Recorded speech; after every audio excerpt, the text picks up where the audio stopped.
Good day, I'm Theodore Henry, and this is your JIS News for Monday, June 10.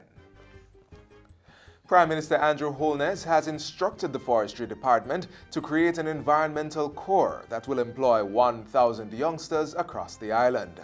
The Environmental Corps will fall under the Housing Opportunities Production and Employment HOPE program. There are many deforested areas for which, and I know that there are programs there, that we should really be setting up brigades of youngsters for tree planting and for capturing data as well, which is becoming very important on our climate. Prime Minister Andrew Holness gave the directive on Thursday as he addressed a strategic leadership retreat by the Ministry of Economic Growth and Job Creation. Government has partnered with mining company Geophysics Jamaica Limited to update the island's geological maps. This is to allow new and potential mining investors to better search for minerals. Minister of Transport and Mining Robert Montego says the owner of Geophysics, Robert Stewart, has also provided a digitally generated map of Jamaica showing where water is being held underground. The same methods used to seek minerals have been able to locate water. He accepted the challenge, and the maps are ready at no cost to the people of Jamaica. The minister was making his sectoral debate presentation recently. By the end of next year, St. James will have a new fire station. Ground was broken on Thursday for the construction of the $534.9 million facility at Barnett Street in Montego Bay.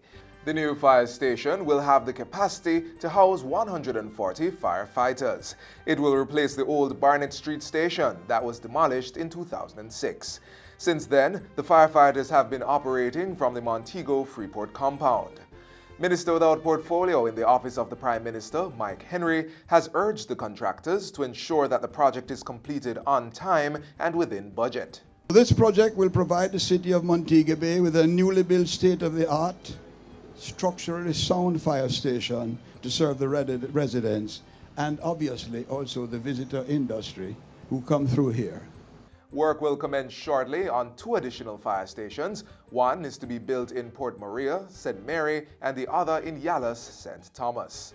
The projects are being undertaken by the Jamaica Social Investment Fund under its Disaster Vulnerability Reduction Program.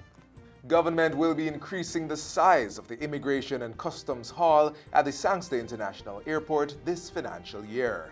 There are also plans to create a new shopping area and food court which will be accessible to residents of surrounding communities.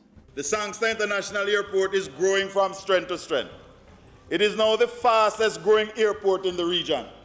We have seen a 6% growth over 2017 and are projecting a 3% growth in 2019. This year we'll see more improvements. Transport Minister Robert Montego says there are also plans to place ticketing kiosks in select hotels across the island to allow guests to check into their flights before they get to the airports. The installing of over 50 immigration kiosks by the Passport Immigration Citizenship Agency has gone a far way in reducing immigration waiting times. An expanded security checkpoint area, extended runways, and installing a runway end safety area at both ends of the runway will increase safety. In the meantime, he says divestment of the Norman Manley International Airport is on track for the operators to assume control this October.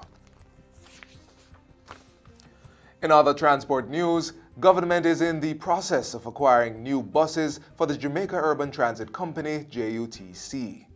Mr. Speaker, I am happy to inform you and my colleagues that in our stores at the JUTC is approximately $1.7 billion worth of spare parts. We are now moving to repair more and more buses, but we must purchase new buses. A project is now being prepared to be presented to PIMSEC for consideration. We are preparing to purchase new buses. However, we must deal with the approved funds to refurbish 15 of the 18 articulated buses and have received the NCC's non-objection letter, and Cabinet has recently given its go-ahead. And finally, Denham Town residents will get to pay respect to their former Member of Parliament tomorrow when his body will lie in state in the community. Former Prime Minister Edward Seaga's flag-draped casket will be at the Denham Town Community Centre from 10 a.m. to 1 p.m. Earlier today, Tivoli Gardens residents were given their chance to honor the man who represented the West Kingston constituency for over 40 years in Parliament. Mr. Seaga died on his 89th birthday on May 28. His state funeral will be held on Sunday, June 23 at the Cathedral of the Most Holy Trinity in Kingston. Government has released protocols for the funeral and the June 19 to 22 period of mourning. These include flying the national flag at half-mast, restricting public social functions or other official events, and persons wearing sedate colors and modest attire. And that's it for JIS News Today. I'm Theodore Henry. Thanks for watching.